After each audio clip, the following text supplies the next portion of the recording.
Aba! Ang dami-dami nyo ah! Teka nga, sigurado ba kayong mga kampon kayo? Taga dito ba talaga kayo sa dungeon?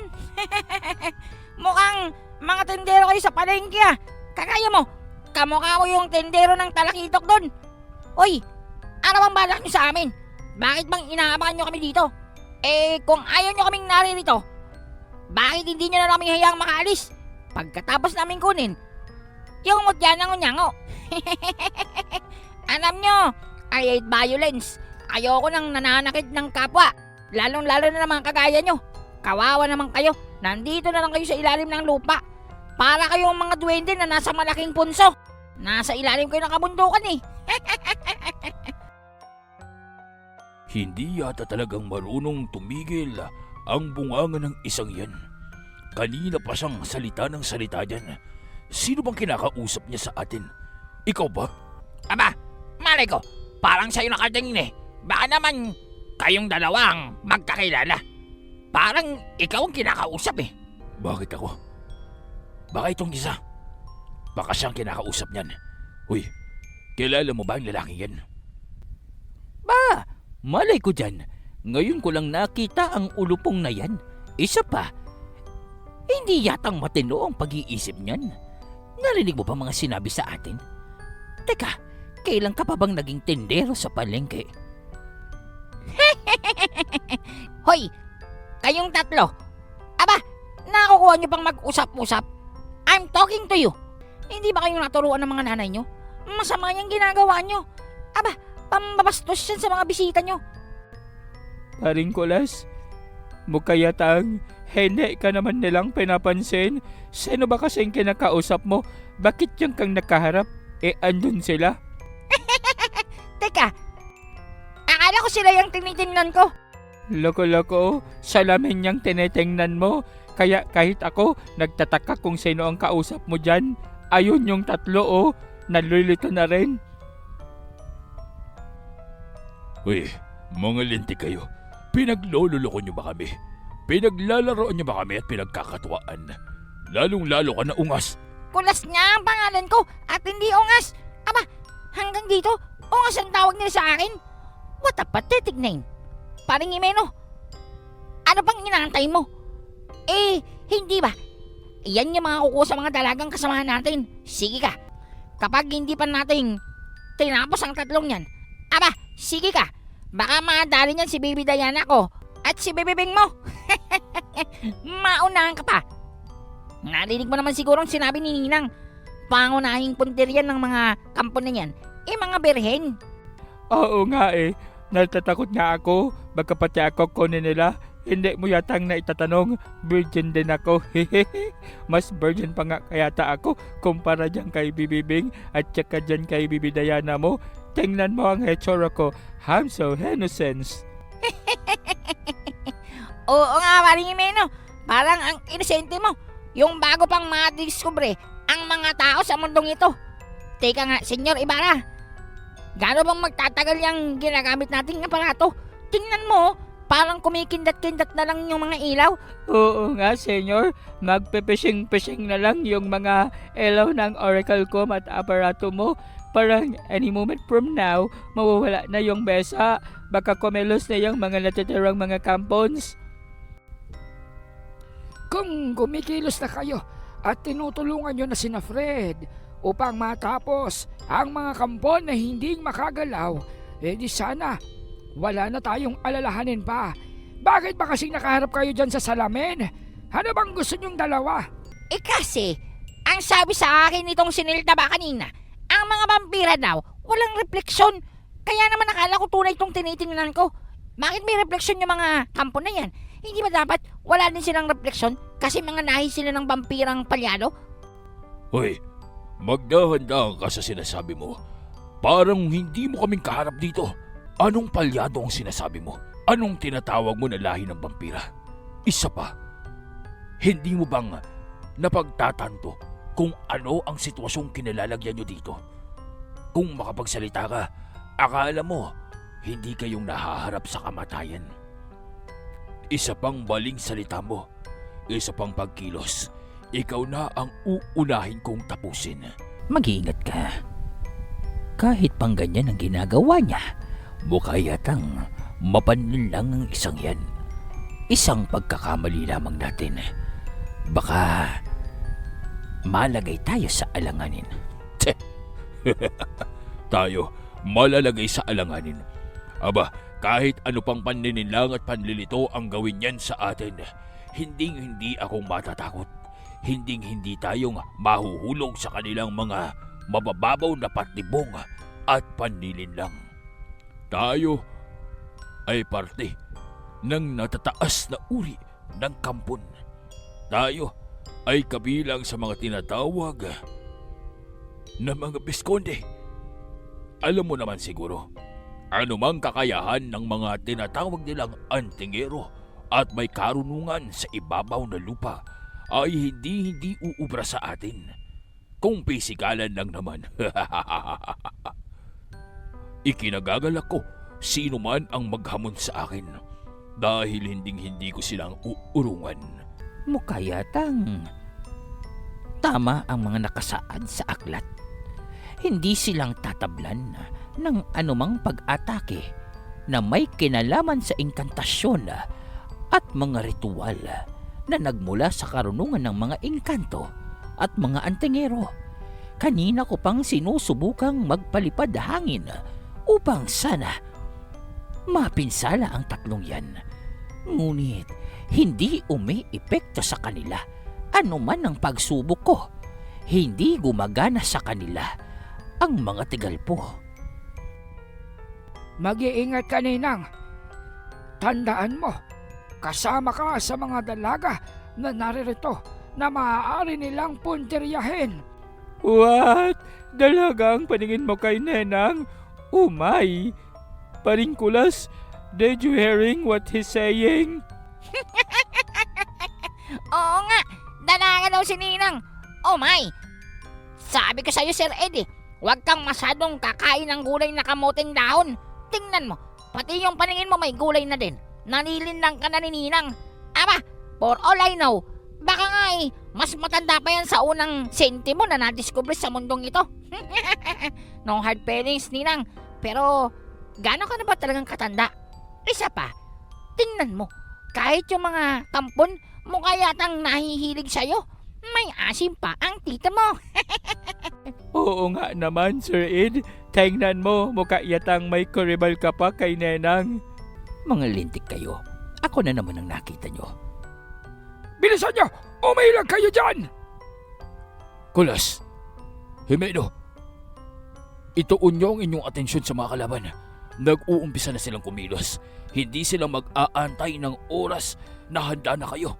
Aatake sila sa oras na gustuhin nila. Kaya huwag kayong magpapabaya. Well, maraming salamat sa iyo pa rin, Fred. That was close. Akala ko tatamaan na ako nung pag-atake niya. What is that? What is the meaning of the weapon he's holding? Oo nga, mukhang parte ng katawan niya yun ah. Nakita niyo ba yun?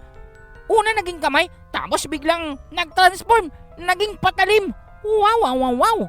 Ang ganda ng karunungan niya. Isa sa mga kakayahan ng makapangyarihang kampon, lalong-lalo na ang mga nilalang na nasa mataas na antas, ay ang magawa anuman ang naisin nila sa kanilang pagmamay-aring katawan. Sa makatuwid, kabilang na dito ay ang paglikha ng mga kakaibang sandata gamit ang kanilang mismong pisikal na anyo. Ang mga sandatang ito ay walang katulad sa lakas at pinsalang maidudulot sa inyo. Dahil lahat ng ito ay pawang may negatibong epekto sa katawan ng kanilang mga punteriya. Tama! Tama ang sinabi ni Senyor. Ang mga ito ay may tinatawag na debuff effect. Wow! Bago sa pandinig ko yun ah. Para talagang nagugutom ako ng champurado sa mga pinagsasasabi mo, Sir Ed. Ano ba yung ibap na yan? Debuff! Hindi ibap. Debuff effect. Ibig sabihin, kung merong kakayahan sa pagpapalakas ng mga katangian, kapangyarihan, at pisikal na lakas ng mga kasamahan nyo dito, ang nagagawa nitong si Fred at Jimeno. Kabaliktaran ang kayang gawin ng epekto ng debuff sa mga kalaban. Wow, parang ngayon ko lang narinig yan. Ibig sabihin, meron akong kakayahan na paganahin yung mga hidden talent nyo? Ganun ba ang ibig mong sabihin, Sir Ed? Halimbawa lang naman yung sinasabi ko. Ngunit parang gano'n na rin. Kapag tinamahan kayo niyan, maaaring humina ang inyong pisikal na depensa o baka naman mawalan kayo ng kakayahang gumamit ng espiritual na mga pag-atake at kakayahan. At mas malala pa, magkaroon ng taning ang inyong buhay. Masyadong maraming nalalaman na ang nilalang na yun tungkol sa ating mga kakayahan. Paanong nalalaman niya ang tungkol sa negatibong epekto ng ating mga pag-atake? Mukha yatang pinag-aaralan tayo ng isang yan. Mukha yatang sa tingin ko sa kanyang itsura, ang makapal na antipara, ang payat na anyo, at ang bigoting parang sapugita. Sa tingin ko sa isang yan. Yan ang mga tinatawag nilang scholar, mga mahihilig sa pananaliksik at pag-aaral tungkol sa mga kakaibang uri, bagay, penomena, at maging mga kakayahan. Delikado ang isang kagaya niya dahil kahit sabihin nating wala siyang kapangyarihan upang paslangin tayo, ngunit ang tinataglay ng kanyang isipan, ang kanyang kaalaman, ay maaaring magdulot sa atin ng kapahamakan kung ito'y maibabahagi niya sa kanyang mga kasamahan. Hindi yun magiging problema. Nararamdaman nyo naman siguro. Kailangan lang natin ang abalahin sila at antayin ang pagdating dito ng punong Visconde. Walang kikilos ng hindi naaayon sa kanyang utos. Kailangan lamang nating panatilihin ang mga bisita nating mitubo dito sa kung saan tayong naroon. Hayaan na natin ang punong Visconde na magbaba ng kautusan. Mas masaya ito. Tila yata ito na ang panahon ng ating paglaya. Sa hinaba-haba ng panahon, sa dami ng nagtangkang pumasok sa ating dungeon, ngayon ko lamang naramdaman at nakita na ang punong Visconde ang personal na kumilos upang kaharapin sila. Sa makatuwid, ang ibig mo bang sabihin, ito na ang panahon ng ating paglaya at pagbasag sa selyo ng tarangkahan? Ito na ang ating pinakahihintay na pagkakataon kung saan masisilayan na natin ang mundong ibabaw? Tama. At masisilayan na natin ang ating mga lumikha. Oras na para sila ay tapusin at makuha ang karapatan sa kontinenteng ito. Lipas na ang mga primordial. Lipas na ang mga vampira. Ang ating mga uri ang palibagong dapat na katakutan sa San Sinukob. Ay! Kanina pa kayong tatlo dyan Ang haba-haba na ng linya nyo. Ama, mas sikat pa kayo sa akin kung ganon. Hindi pa ba kayong aatake? Inuugatan na kami dito. Bakit hindi mong subukang lumampas sa linyang yan? Mama mo, Blue, ikwento mo sa pagong. Akala mo ba hindi namin nalalaman? Kapag oras na lumampas kami dyan, anumang sandali ay maaari na kayong umatake. Yang linyang yan ang dahilan kung bakit hindi kayong basta-bastang umaatake. Dahil hanggang dyan, ang kalakasan ng epekto ng aparato ni Senyor Ibarra at ng kapangyarihan ni Paring Fred. Alam nyo din yun, Kaya hindi kayo basta-bastang umaatake. Dahil oras na pumasok kayo dyan. Mararamdaman nyo ang dibinong kapangyarihan ng aming kumpadre. Pero huwag kayong mag-alala. Oras na mainip ako dito. Ako mismong lalapit sa inyo. Sa ngayon, panoorin nyo na lamang habang inuubos namin ang mga kampon nyo. Mga walang hiya kayo. Mga tampalasan. Pasalamat kayo. May kasamaan kayong dibino. Pasalamat kayo.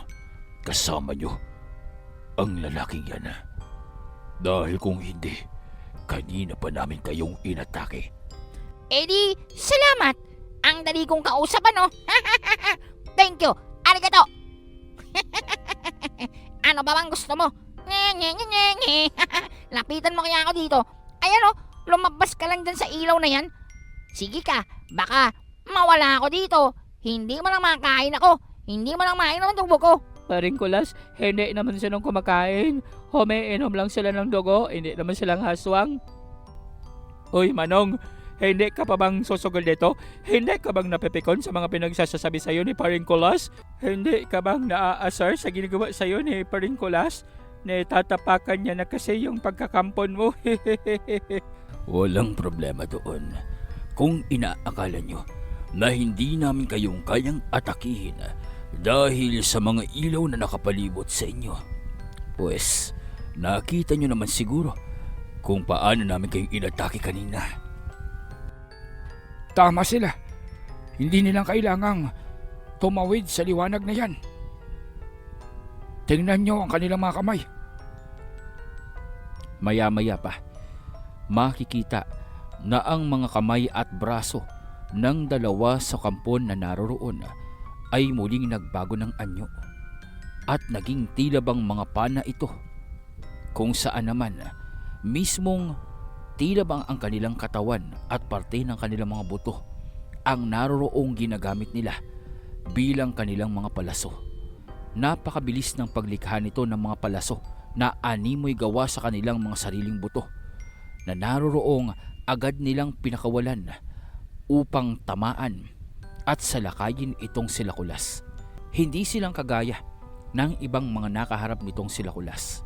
Hindi umuubra sa kanila ang pagiging mapanlinlang nitong Sikulas at ang kanyang pang-aasar ay hindi umaapekto sa kaisipan ng mga kampon. Dahil nga sa ibang kapaligiran ang kinalakhan at nakagisnan ng mga kampong ito. Dahil nga sa kaiba ang kanilang mundong ginagalawan, ang mga natural na kaisipan, kalituhan at panlilin lang na ginagawa nila Kulas ay hindi umuubra sa mga ito. Oo, at naroroong maiksi ang kanilang pasensya pagdating sa kanilang mga kaharap. Subalit hindi itong nakakaapekto sa kanilang mga pag-atake, sa kanilang diskarte sa pakikipaglaban. Dahil nakatuon ang kanilang isipan sa utos ng punong Visconde. Ito ay ang panatilihin sa kanilang kinaroroonan ang mga antingero. Ito ay upang gawing abala ang kanilang mga biktima hanggang sa marating ng kanilang punong Visconde ang kanilang kinaroroonan. Naroroong makikitang natigil ang pag-uusap nitong Silakulas, lalong-lalo na at walang humpay ang pag-atake ng mga Viscondeng kampon na naroroon. Bagamat halos maubos na nila Fred ang mga kampon na apektado ng kapangyarihan niya at ng aparato nitong si Senyor Ibarra. Ngunit ang tatlong ito ay namumukod tangi. Mahahalata na hindi naman talaga nilang pakay ang tapusin agad sila Kulas. Makikita na para bang hindi iyon ang intensyon nila.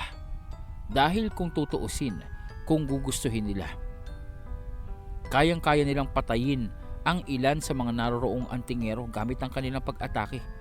Hindi umuubra ang depensa nitong si Jimeno pagdating sa mga pag-ataking gamit ang mga sandatang likha sa kanilang katawan, at hindi umeepekto ang kapangyarihang dibino nitong si Fred pagdating sa mga pana at palaso.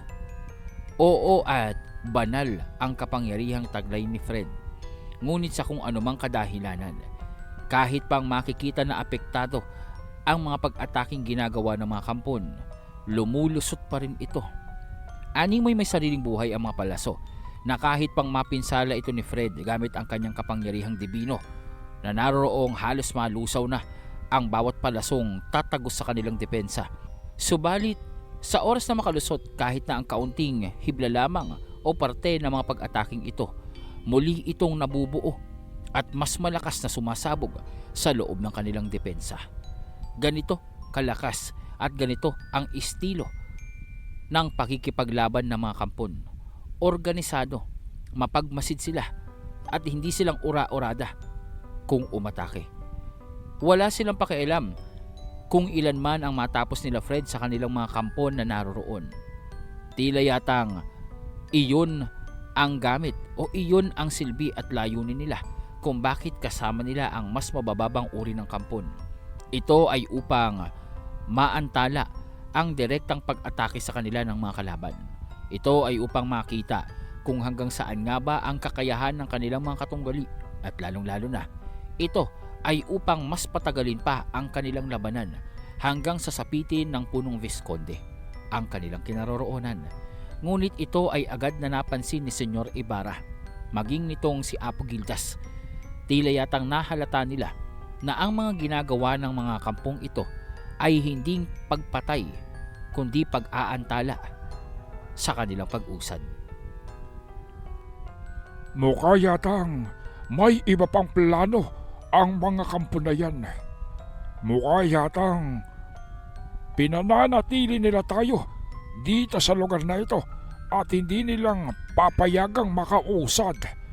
Wala silang intensyon na tapusin tayo kaagad. Maaaring may inaantay pa sila. Sang-ayon ako sa iyo, Mr. President. Tila yata ang kanilang ginagawa ay pagpapanatili lamang sa atin dito. Mukhang may inaantay silang kautusan. O baka naman may inaantay pa silang kasamahan na dumating dito. Hindi na ako magdududa pa. Maaaring ang nasasaad sa aklat, ang pinakamakapangyarihan sa lahat ng kampon, ang pinakaunang kampon sa kanila, ang punong Visconde. Maaaring yon ang kumikilos patungo dito. Kanina pang pumapalya ang aking mga pang-obserba sa kapaligiran na tila yatang kanina pa ay may sumisira dito. May enerhiya ang nagdudulot dito ng pagkalito.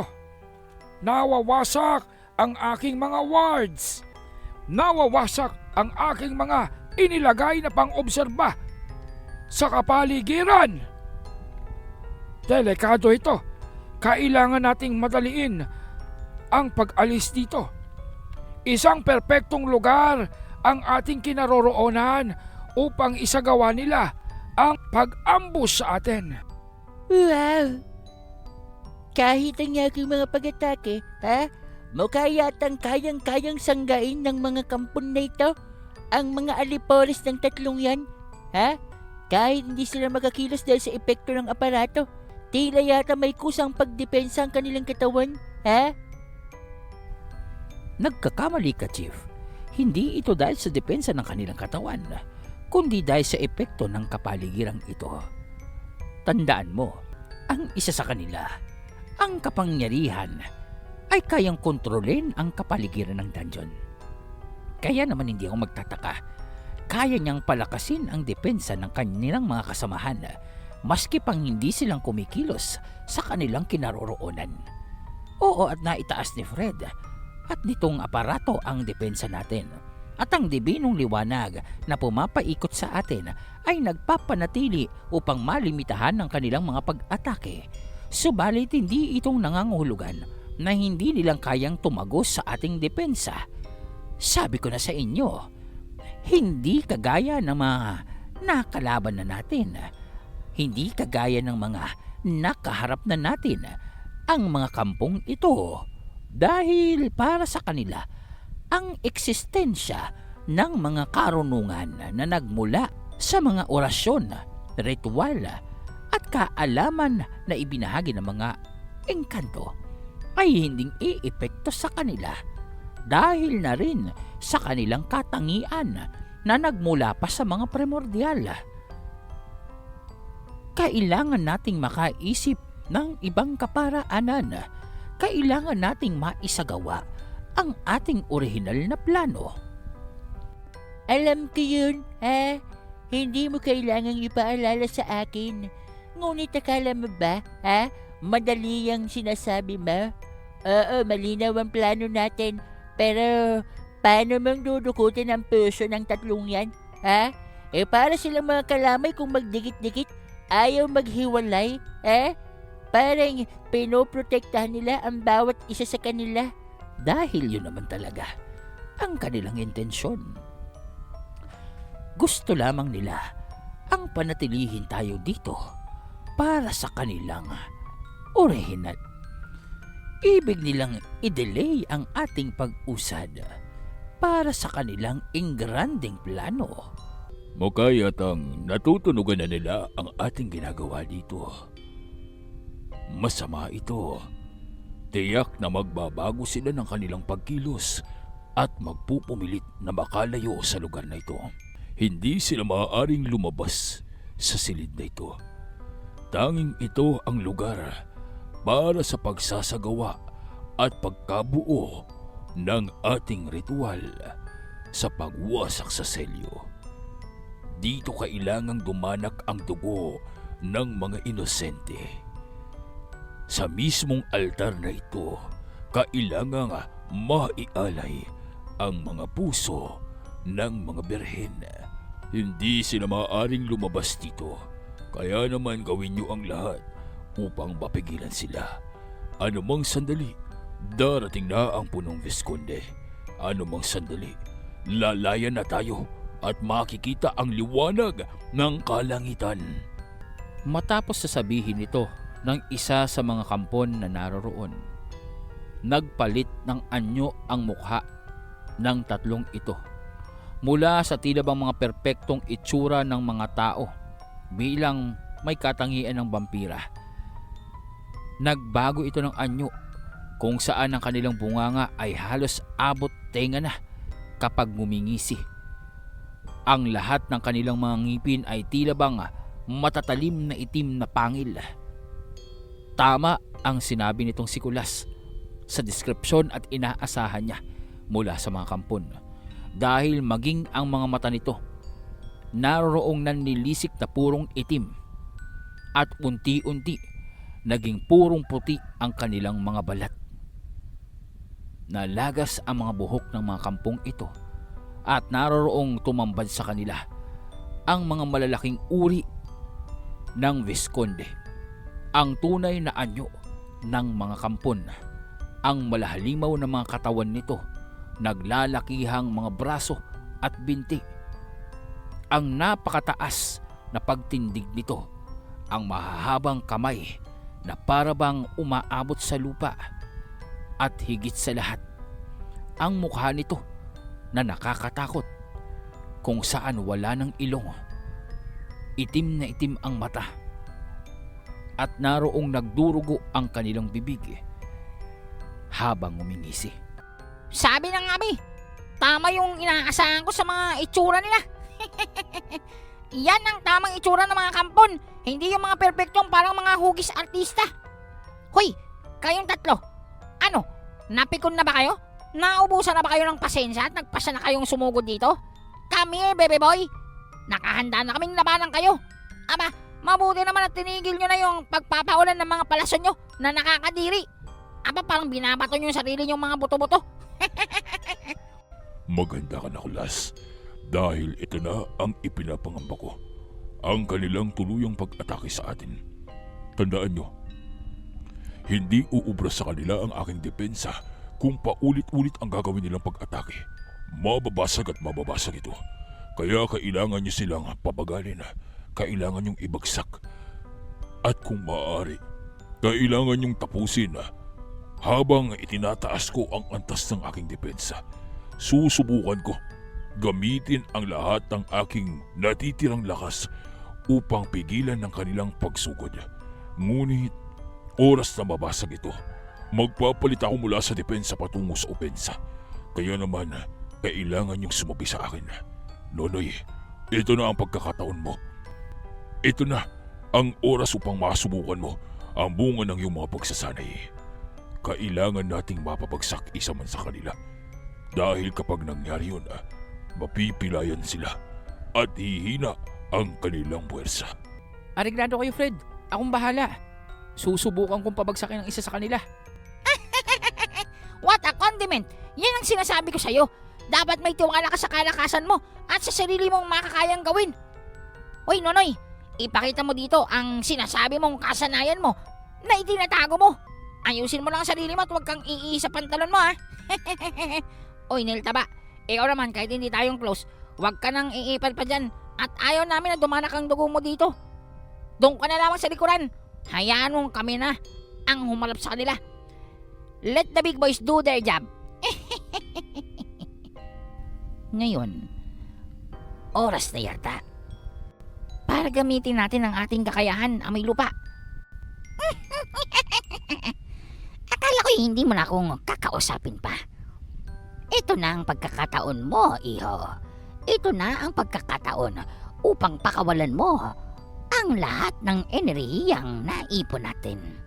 Dahil ang mga nilalang na yan ay hindi magdadalawang isip na tapusin ka oras na maramdaman nila ang iyong puwersa bilang Diablo. Tandaan mo, isa ang uri ng Diablo sa banta sa mga kagaya nilang may lahi ng vampira dahil ang kanilang uri ay halos magkatulad. Doon ay tila bang bigla na lamang nagpalit ng anyo itong si Kulas patungo sa gintong Diablo. Makikita ang kanyang napakahabang sungay na kumukurbang paitaas na sa pagitan nito sa dulo ay makikita ang gintong apoy. Kasabay nito ay ang paglabas ng kanyang sandata, ang kanyang gintong palakol. Kung matatandaan, ang kapangyarihang ito ay hindi nagmula sa mga engkanto. Hindi rin itong karunungan ng mga antingero. At lalong-lalo na, hindi itong nabibilang sa mundo ng tao. Sa makatuwid, kagaya nitong si Fred na dibino ang kapangyarihan, ganoon din ang epekto ng kapangyarihan ng isang Diablo. Banta ito para sa mga kampon dahil kahit ang mga vampira nagkakaroon ng problema sa oras na makaharap nila ang isang purong Diablo. Doon ay naramdaman maski na ng punong Visconde ang pagpapakawala ni Kulas ng kanyang kapangyarihan at presensya. Mula sa palabiro at panaytawang lalaki na naroroong akala ng mga kampon ay payaso lamang at walang matinong gagawin. Biglang nagseryoso itong si Kulas at naroroong lumantad sa kanilang harapan ang malaking Diablo na nag-uumapaw ang itim na enerhiya. Anong isang yan? Kung hindi ako nagkakamali, ang kanyang anyo. Hindi ba't Diablo ang isang yan? Hindi ba't isa yan sa mga nilalang na tumapos sa ilan sa mga kasamahan natin? Ang kanyang uri ay hindi mahihirapan na atakin tayo dito kahit pa sa depensang tinataglay natin. Tama ka. Bukod sa isang dibinong nilalang na kasamahan nila, hindi kong inaasahan. Meron silang nilalang ng kadiliman. Oy! Anong nilalang ng kadiliman pinagsasabi mo dyan? Napakabait kong nilalang. Aba, isa akong honest at matuwid na tao. Huwag mo nga akong tinatawag na nilalang ng kadiliman. I hate that term. Isa pa, hindi mo bang nakikita? Golden Diablo ako. Hindi naman ako kaya ng mga regular na Diablong nakakaharap nyo at nakita nyo kahit pa yung mga nasa fairy tale. Nakikita nyo bang maitim ang aking aura? Di ba hindi? Kita mo, gold at puti. Ngunit, bebe boy, dahil nasa anyo na akong kagaya nito, wala nang atrasan nito. Oras na para umpisa ng tunay na laban. Tapos na ang aking pagbasa sa inyong kakayahan. Tanda, ano? Handa ka na ba para magmukbang? Pasensya ka na, pero hindi kong hilig ang mga uri nila dahil sila ay mga artificial lamang. Hindi sila mga purong nilalang, kaya naman walang pakinabang ang kanilang presensya, ang kanilang lakas, maging ang kanilang sustansya. Hindi ko silang kakainin, ngunit tatapusin natin sila dahil nararamdaman ko malapit na ang tunay na peligro at banta sa buhay ninyo. Well. Kung yan ang gusto mo, ano bang inaantay natin? Paring Fred, let's do this! Akong bahala sa inyo. Gagawin ko ang lahat ng makakaya ko para suportahan kayo, Dabak. Tayo na, Kulas. Huwag na tayo mag-aksaya pa ng oras. Nonoy, humanda ka na. At naroroon kasama ni Fred itong si Nonoy at itong si Kulas. Mabilis nilang inatake ang tatlong Visconde. Nauna itong si Fred at ginamit ang banal na liwanag ng kanyang presensya upang tumagos sa depensa ng kulay pulang aura nitong mga kampon. Kasabay nito ay ang pagpasok ng puwersa nitong si Kulas. Makikitang humahalo ang kanyang gintong aura sa kanyang sandata at naroroong dire-diretsong tumagos patungo sa pinakamalaking Visconde. Dito ay wala nang nagawa pa ang tatlong kampon kundi ang maghiwa-hiwalay. Pinili ni Kulas na kaharapin ang pinakamalaki sa tatlo, habang itong si Fred naman ay kaharap ang pinakamaliksi, ang kampon na kayang kontrolin na ang silid na iyon, at itong si Nonoy, ang matabang Visconde, ang kinaharap. Naroroong maging ang kanilang mga sandata ay nababalot ng itim at pulang aura na para bang halos pisikal na ang kaanyuan. Ang kanilang mga espadang nakadikit sa kanilang mga braso, ang mga patalim na kakatwa na tila bang may sariling buhay, para bang gumagalaw ang talim nito at naroroong nasasabik na mapinsala ang mga kalaban. Maliban pa doon, ang kanilang mga itim na mata ay kakikitaan ng maliit, malamlam na nagbabagang pula sa gitna nito. Naglalaway ang mga kampon at naroroong naghahanda sa muling pag-atake. Ngunit bago pa nila itong magawa, ang palakol nitong si Kulas ay biglang naging isang malaking gintong maso at naroroong inihampas niya sa sahig ng silid na iyon, dahilan upang yumanig ang buong kapaligiran. At sa isang iglap, nagliwanag ito sa ginintoang liwanag. Ito ay epekto ng kapangyarihan mismo ng gintong diablo. Ang madilim na lugar na kanina ay hirap ang mga antingero upang kumilos dahil sa aura ng gintong diablo ay naroroong nagliliwanag. Kaugnay nito, makikita ang tila bang isang uri ng espiritu o aparisyon sa likuran nitong si Kulas. Ito ang tunay na anyo ng kanyang gabay, ang hari ng mga laman lupa na naroroong tila bang isang matinding depensa na bumabakod dito sa diablo. Kasabay pa nito, lahat ng mga pag-ataking ginagawa ng kanyang kaharap ay tila bang nakakansila at nawawalan ng epekto. Maliban pa doon, sa bawat pagtatama ng kanilang mga sandata, nagkakalamat ang sandata ng kampon.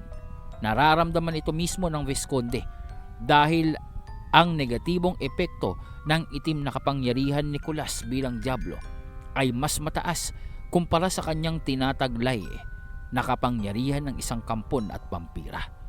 Unti-unti na para bang nabubulok ang kanyang sandata.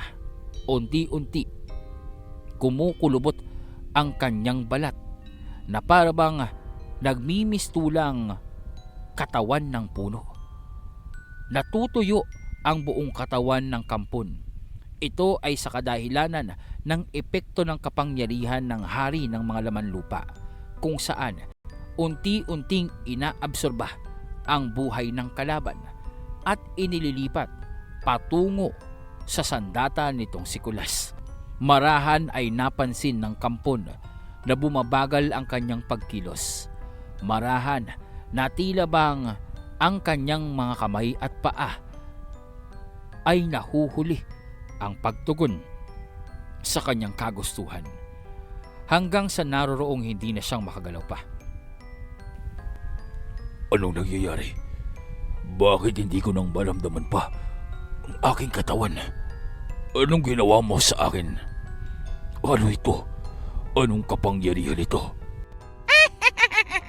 Ang malas mo naman. Sabi ko naman kasi noon pa, hindi naman akong antihero. Isa akong pantas.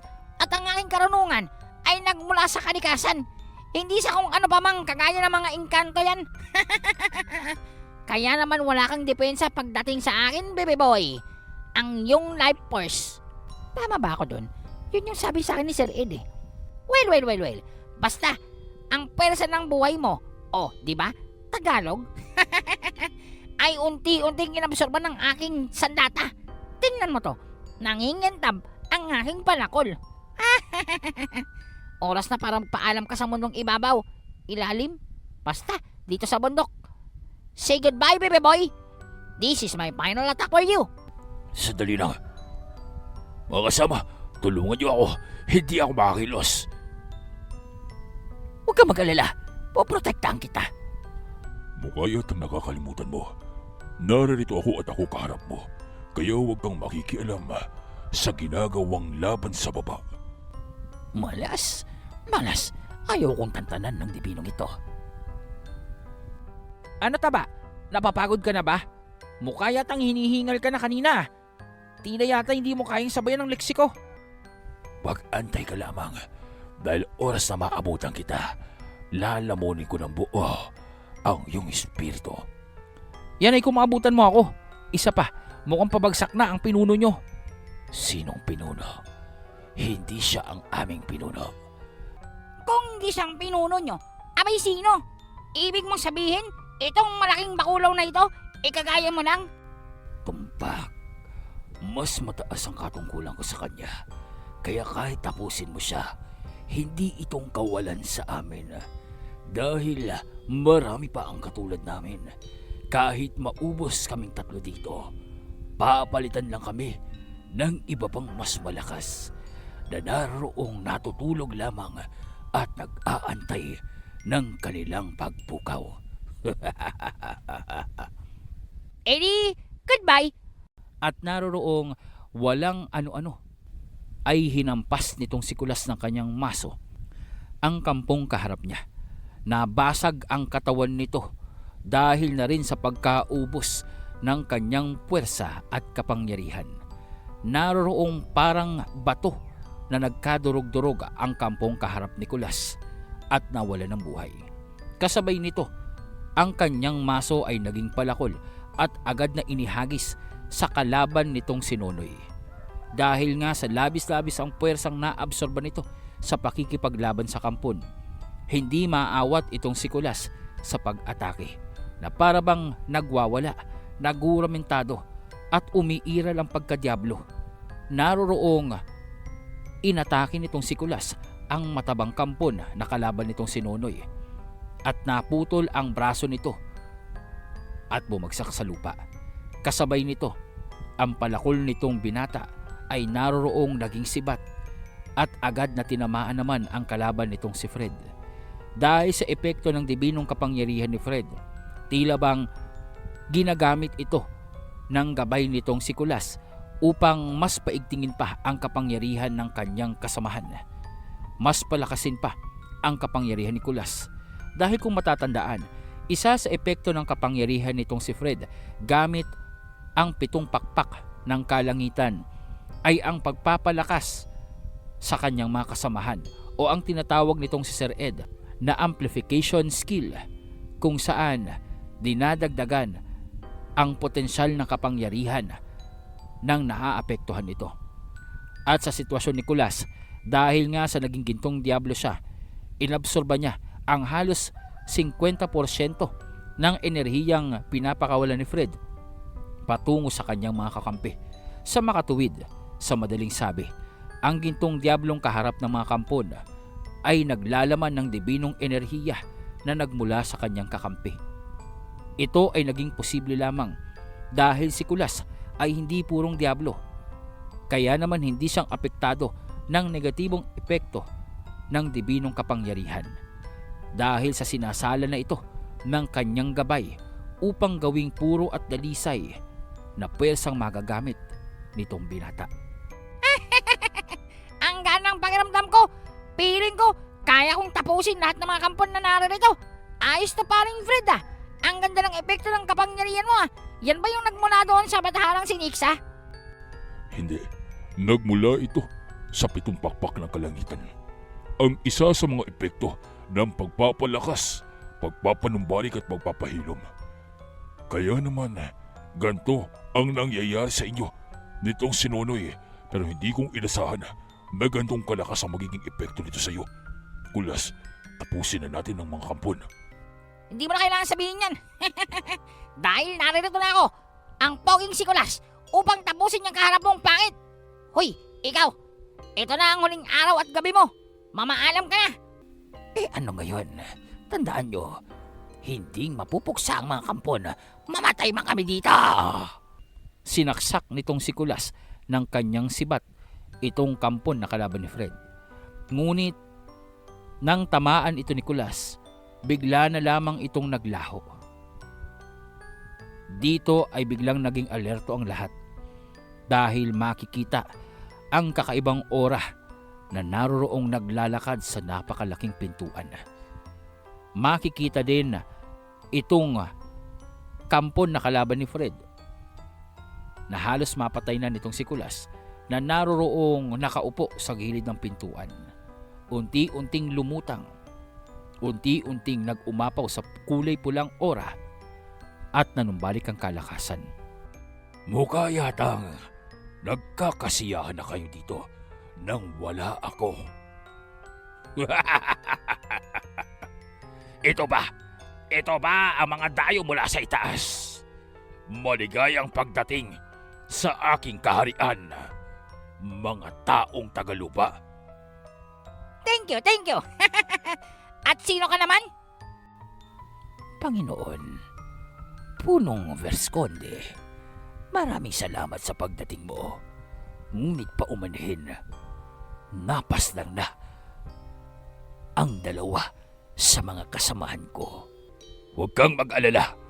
Dahil sa mga kaharap nyo, hindi nang nakapagtataka ang mapabagsak kayo. Ngunit naririto na ako. Ang simoy ng mga sariwang berhen. Maraming salamat at pinanatili nyo sila dito sa silid sa altar ng ating paglaya. Hayaan yung ako na ang humarap mula dito. Masaya ito. Malaking bakulaw. Halika dito. Ako ang kahalapin mo. Marami pa akong energy natitira. Doon ay biglang umatake itong si Kulas sa kabila ng napakarami ng kampon na naroroong nasa likuran ng Punong Vesconde. Hindi niya itong alintana. Makikita ang paglaki ng paulit-ulit ng kanyang maso na naroroong nakaakmang ibagsak niya dito sa Punong Vesconde. Ngunit sa kabila ng todo puwersang paghampas nitong si Kulas, pinigilan ito ng Punong Vesconde gamit ang kanyang kaliwang kamay. Napakatindi ng puwersa na naramdaman ng lahat.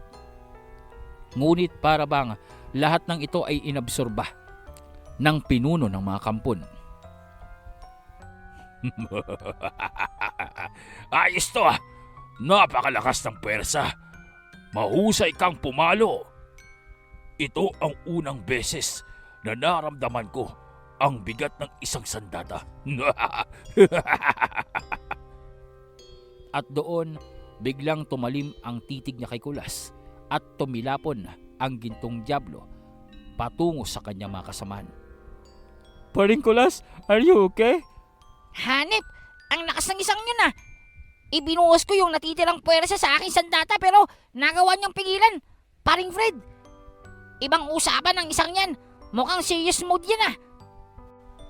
Nararamdaman ko ang kanyang presensya. Mukhang siya ang pinakapinuno ng mga kampon. Ang Punong Vesconde, yan ang tawag sa kanya. Nakikita niyo ba ang kanyang 3 mata? Yan ay sumisimbolo sa kanyang herarkiya ng kapangyarihan. Ang matang nasa gitna niya, ang matang nagkukulay pula, ay ang mismong kapangyarihan ng lahat ng kampong naririto sa makatuwid. Lahat ng napatay natin dito ay inabsorba niya ang enerhiya. Kaya hindi nakapagtataka. Malakas ang isang yan at kailangan natin ng magsama-sama upang mapaslang siya. Naririnig ko ang sinasabi mo, Gurang. Sige, magsama-sama kayo. Gurang, natumbok mo. Aba, kahit ganyan yung itsura niya, alam mong gurang siya. Walang maitatago sa aking mga mata kahit pa ang pagbabalat kayo ninyo. Kahit pa ultimo ang mga kulay ng aura nyo ay nakikita ko. Sige, sumugod kayong lahat. Magsabay-sabay na kayo. Hindi ko kayong aatrasan. Tiningnan nitong punong Visconde ang aparatong nagliliwanag at bigla na lamang itong nabasag at naglaho. Nalintikan na! Sira ng aparato! Mag-uumpisa ng kumilos sa mga kampo na naririto! Wala nang liwanag ng proteksyon! Wow! Ganyan pang kalakas ang mga kampo na naririto, eh? Akala ko naman malapit na tayo sa finish line. Masama ito. Mismo ang pinakapuno ng mga kampunang naririto. Anong ibig sabihin ito? Hindi nyo nang kailangan pang maghula. Naririnig ko ang mga iniisip nyo. Naririto ako upang kumpletuhin ang proseso sa pagbasag ng selyo. Dahil ito na ang panahon ng pag-akyat namin sa ibabaw. Ito na ang panahon ng pagtapos sa mahabang pananatili ng mga primordial sa kastilyong nasa taas. Ako ang dapat na maghari sa kontinenteng ito. Ako, si Drago, ang magiging bagong pinuno ng buong mundo. Drago ka pala eh. Anong gagawin mo sa ibabaw? Hindi ba may vampirang lahi ka? Dapat nandito ka lang manatili sa ilalim, Drago. Huli na pala dyan. Naririto kayo sa altar upang mabuo ang aming ritual. Umpisa nyo na. Kunin ang mga babae. Ep. Sinong may sabing pwede niyong kunin ng mga dalagang naririto? Wala ka nang magagawa. Manahimik ka. Doon ay bigla na lamang nakaramdam ng napakabigat na puwersa ang lahat ng mga antingerong nasa harapan nitong si Drago. Isa ito sa epekto ng kapangyarihan ng isipan nitong si Drago o ang telekinesis, kung saan kaya niyang pigilan ang pagkilos maging ang pananalita o pagsalita ng kanyang mga kalaban. Ultimong ang paghinga ng isang individual ay kayang-kaya niyang kontrolin. Mabuti na lamang bago itong magawa nitong si Drago, nagawang magpakawala nitong si Fred ng proteksyon na bumalot sa kanilang lahat. Ngunit hindi mawala ang bigat ng kanilang pakiramdam na para bang may kung anong pwersa ang pumipigil sa kanilang mga kamay at paa upang kumilos. Sa ganoong sitwasyon, nalalagay sila sa alanganin dahil unti-unti nang kumikilos papalapit sa kanila ang mga kampon na kasamahan ni Drago. Oras na para gumanti. Oras na para suklian ang ginawa niyong pagpaslang sa aming mga kauri. Ito na ang paniningil. Nag-umpisang maglakad ang mga kampon. Nag-umpisang kumilos itong si Drago. Naroroong bigla itong naglaho at sa muling paglitaw, naroroon siya sa malaking upuan ng altar. Marahang naupo at pinanood ang pagkilos ng kanyang mga kasamahan. Habang siya naman patuloy ang pagpapakawala ng kanyang presensya upang malimitahan ang pagkilos ng mga antingero. Tanging itong si Fred at Kulas ang naroroong nagagawang kontrahin ang kanyang ginagawang pag-atake gamit ang isipan. Subalit sa hindi inaasahang sitwasyon at pagkakataon, bigla na lamang nahati ang upuang kinauupuan nitong si Drago. Doon ay makikita ang paglutang nitong si Valentina. Nagkaroon ng reaksyon ang persang pinakawalan ni Drago upang mapukaw ang primordial na kapangyarihan ng reyna ng mga vampira. Naroroong napugutan ng ulo ang lahat ng kampon na papalapit sana sa mga kasamahan nitong dalaga, at naroroong lumitaw ang mga pulang mandirigma na nagmula sa dugong dumanak sa kanilang kapaligiran. Kung gayon, tama ang aking naramdaman. Isang mataas na uri ng vampira ang naririto sa aking kaharian. Masaya ito. Isang masayang laban. Bakit hindi mong paunlakan ang aking kanang kamay? Kumilos ka. Tapusin mo ang vampirang yan. Ngunit bago pang makakilos itong kanang kamay ni Drago, bago niya pang maatake itong si Valentina, lumitaw sa harapan nila itong si Zen at naroroong tumama sa ulo ng kanang kamay ni Drago ang itim na punyal. Sino may sabing pwede niyong saktan ng kasamahan ko? Mukha yatang nagkakasiyang kayo dito. Mga giliw na ka-Midnight, maraming salamat sa pagsama sa ating kwento. Muli ay sama-sama tayong mabitin sa ating episode sa gabing ito at abangan ang susunod nating upload para sa bakbakan sa pagitan ni Valentina, Zen at ng mga kampo na pinangungunahan ni Drago. Gaano kalakas ang pinuno ng mga kampon? Anong labanan ang masasaksihan natin sa pagitan ng ating bidang antingerong itim na hunyango ng kanyang kasamahan kontra sa mga kampon ng kailaliman? Huwag kaligtaan ang pag-iwan ng like, comment at pag-subscribe sa ating channel at i-share ang ating kwento upang mas dumami pa ang ating mga giliw na ka-Midnight na sumusubaybay sa ganitong uri ng mga istorya. Yun lamang po sa gabing ito. At muli, ito ang inyong narrator na si Sir Mar ng Midnight DJ Tagalog Horror Story. Magandang gabi sa inyong lahat.